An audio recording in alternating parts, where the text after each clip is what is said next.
Saúdo a todos com a paz do Senhor Jesus Cristo. Quero nesse instante, antes de tudo, deixar o meu abraço, deixar as minhas considerações a você que tem assistido aos meus vídeos. O meu muito obrigado e sejam muito bem-vindos ao meu canal. Pois bem, eu gostaria de trazer, a partir de hoje, uma análise, ou pode ser também chamado de resumo, né? É você pegar um livro todo, né, e trocar ele em miúdos, ou seja, fazer uma síntese, fazer um resumo, né, de todo um livro e se dá um nome mais apropriado de análise.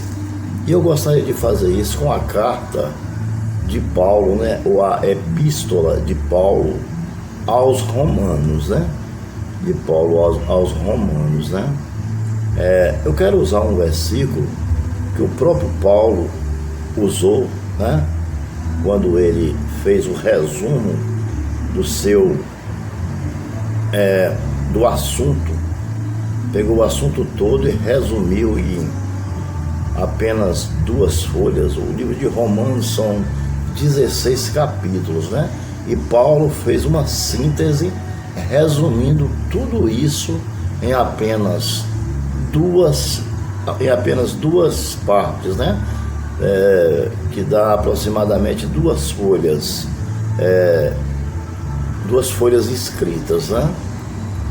Então veja só, essa análise é importante. Por quê? Porque ajuda a gente a entender melhor o livro no todo, né?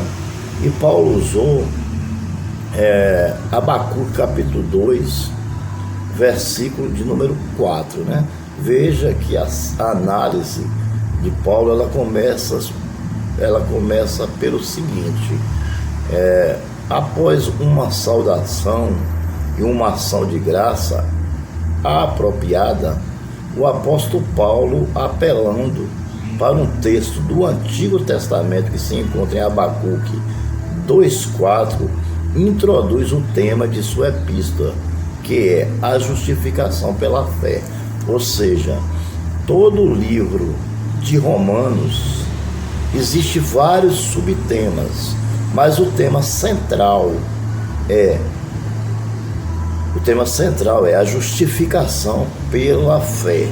Amém? Então, ele usou o livro de Abacuque, capítulo 2, versículo 4, que diz o seguinte, está aqui na Bíblia, diz assim: eis o soberbo, sua alma não é reta nele, mas o justo viverá pela sua fé.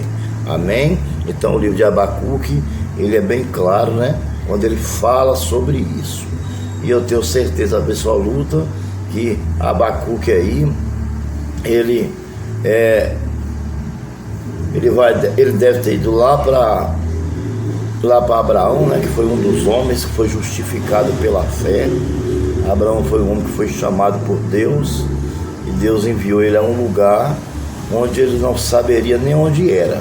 O Senhor apenas disse: sai da tua terra, do meio da tua parentela, e vai para um lugar que eu te mostrarei. Deus fez isso por causa da idolatria da família de Abraão, né? Abraão era o único que era justo. O restante todos adoravam imagens e esculturas, inclusive o seu pai Terá. Então não tinha como Abraão se converter a Deus vivendo no meio da sua família. Então o Senhor tira Abraão do meio da família, do meio da parentela, e envia ele a outro lugar para que ele faça a obra de Deus, pregando a sua palavra, trazendo exemplo de fé a muitas nações. Abraão passou por muitos lugares, e todos os lugares por onde Abraão passou, Abraão deixou exemplo de fé, de respeito e de integridade, né? Ele era um homem íntegro, era um homem justo, né? Então o apóstolo Paulo, ele pega, né, esse deixa, né, de Abacuque 2,4, e introduz o tema do seu livro, da sua carta, da sua epístola aos Romanos, de a justificação pela fé. Essa é a primeira parte do nosso estudo. Esse é o início do nosso estudo, né? Que é a introdução dessa análise, né? Ele faz uma ação de graça apropriada ao apóstolo Paulo, apelando para um texto do Antigo Testamento, né? Então ele faz essa ação de graça, né? Essa saudação aos romanos, né? Apelando para um texto do Antigo Testamento, e introduz o tema de sua epístola, que é a justificação pela fé. Ou seja, é como se ele estivesse dizendo o seguinte: faça o que está escrito em Abacuque, que diz, vamos repetir, que diz: eis o soberbo. Ou seja, a pessoa soberba é aquele que ele só aceita o que ele quer. Ele acha que ele só merece o melhor, entendeu? Ele escolhe até o presente que quer ganhar. Geralmente, quando é dia do aniversário dele, muitas vezes até o presente ele escolhe. Às vezes ele não quer nem receber o presente, quer o dinheiro para comprar. Além de ser soberbo, é exigente, né? Eis o soberbo, sua alma não é reta nele, ou seja, em Deus, né? E nem nele próprio, mas o justo viverá pela fé. Amém? Então, nós devemos não ser soberbos, mas viver pela fé em nosso Deus, né? Não importa que você não tenha um emprego fixo, não importa a situação, a circunstância do momento que você está passando, mas se você tiver fé, essa palavrinha de 2 letras, com acento agudo no com certeza você terá sucesso, tanto na sua vida espiritual como na sua vida material. Por quê? Você tem o Espírito Santo com você, né? Então, não há coisa melhor do que você ter Deus consigo, né? O Espírito Santo morando em você. Se ele mora em nós, então coisas extraordinárias têm que acontecer em nossas vidas. Lembra quando o rei Davi vinha trazendo a arca e o carro quebrou e ele teve que deixar a arca na casa de um dos tocadores, né? De Obed-Edom, né? E ele, um antigo tocador, né, do templo, né? Obed-Edom, Deus já tinha prometido uma grande bênção a ele. E quando ele deixa lá por alguns meses só, parece que 3 meses, se não me falha a memória, tudo na casa de Obed-Edom começou a prosperar. Naquela época Jesus não tinha morrido ainda, mas a Arca da Aliança simbolizava o próprio Deus. E ali começou a prosperar todas as coisas na casa dele. Então, quando Davi mandou buscar urgentemente a arca para Jerusalém, porque Jerusalém também precisava prosperar. Mas antes o carro teve que quebrar. Muitas vezes é necessário que algo quebre para que Deus nos abençoe, entendeu? Muitas vezes alguma coisa dá errado, porque Deus quer, em cima daquele erro, daquela coisa, nos abençoar. Todas as coisas cooperam para o bem daqueles que Deus ama. Então, vamos entrar direto aí, vamos continuar com a nossa síntese. Lembre-se que isso aqui é uma síntese, isso aqui é uma análise, isso aqui é um resumo de todos os 16 capítulos do livro de Romanos, da carta aos Romanos, carta de Paulo, do apóstolo Paulo, um dos maiores apóstolos que o mundo já conheceu, mais inteligente e mais sábio que o mundo já conheceu, que se chamava Saulo e que era perseguidor de crentes, mas que se tornou o maior apóstolo que o mundo já conheceu até hoje, viu? Até maior dos que andaram com Jesus. Então vamos lá. Os 3 capítulos iniciais estabelecem o primeiro ponto principal, que todos os homens são pecadores. Então, esse é o primeiro ponto que nós temos que analisar em nossas vidas. É que todos nós somos pecadores. Não existe nenhum ser humano que não cometa pecado. Todo ser humano comete pecado. Todo ser humano vive ainda na carne. Todo ser humano ainda não está blindado do pecado. Só iremos estar blindados do pecado quando nós formos arrebatados com o corpo glorificado, ou quando dormirmos no Senhor Jesus. Aí sim estaremos livres do pecado. Agora, aqueles que ainda vivem no pecado hoje, eles também podem alcançar a sua salvação. Através de quê? Através do arrependimento de pecado, né? Reconhecendo que Cristo morreu na cruz para nos salvar, que o derramamento de sangue do Cordeiro de Deus foi suficiente para salvar, mas é necessário aceitar isso e entregar-se a Deus, entregar-se a sua vida a Deus. Quando você faz isso, então você vai fazer parte também desses 3 primeiros capítulos iniciais, que estabelece o primeiro ponto principal, que todos os homens são pecadores. Amém? Eu estou na presença de Deus, um exemplo, mas eu continuo sendo um pecador, porque de uma forma ou de outra eu vou acabar pecando, porque eu ainda não estou blindado contra o pecado, porque eu ainda vivo na carne. Então o livro de Romanos, ele esclarece isso. Em primeiro lugar, nós temos que entender que todo homem é pecador, que todos nós somos passivos de errar e de pecar, porque ainda vivemos no mundo, ainda estamos na carne, e a carne, ela tem o pendor para o pecado, ela pende para o pecado, ela inclina para o pecado. Claro, aqueles pecados mais graves já não nos pertencem mais, mas aquele pecado por pensamentos, palavras, obras e omissões, e um vacilo ou outro que vai acontecer em nossas vidas, isso vai acontecer, não tem como não acontecer, entendeu? Mas existe o pecador remido e não remido. O remido é aquele que aceitou Jesus, recebeu Jesus na sua vida. O Senhor está pronto para perdoar, porque Ele é o advogado daquele que recebeu Ele como Salvador. Já aquele que não recebeu, ele não tem advogado ainda. Ele ainda é criatura, ele precisa se tornar filho de Deus. Quando ele se tornar filho de Deus, então Deus vai começar a advogar a sua causa. Fazendo o quê? Primeiro Deus vai regenerar e justificar. Amém? E aos olhos de Deus, ele será uma pessoa sem nenhum pecado, sem nenhuma mancha. Tudo que era velho se passou e eis que tudo se fez novo. Agora, isso ele precisa vir e dar o primeiro passo e entregar-se ao Senhor. Amém? Deus não vai fazer sozinho. Deus faz a parte dele e nós fazemos a nossa. Deus disse: vá à frente, porque eu vou abrir o mar. Quando ele chegou, ele ficou olhando para o céu, esperando Deus abrir o mar. E Deus disse: por que esperas? Tu não tem um cajado na mão, então toque na água. Quando ele tocou na água, o mar abriu. Ou seja, teve que haver uma ação humana. Deus, ele faz a obra, mas tem que haver também a ação humana. Essa ação humana é o quê? É a fé do homem. Amém? O homem, ele tem que ter fé. Se ele não tiver fé, ele não consegue nada. Todas as outras coisas serão anuladas em sua vida. Por quê? Porque ele não tem fé. Amém? É a mesma coisa do amor. Se você não tem o amor, a fé e a esperança também será anulada em sua vida. E se você não tiver fé, o resto das coisas também será anulada, porque nós somos salvos pela fé, mediante a graça de Deus, né?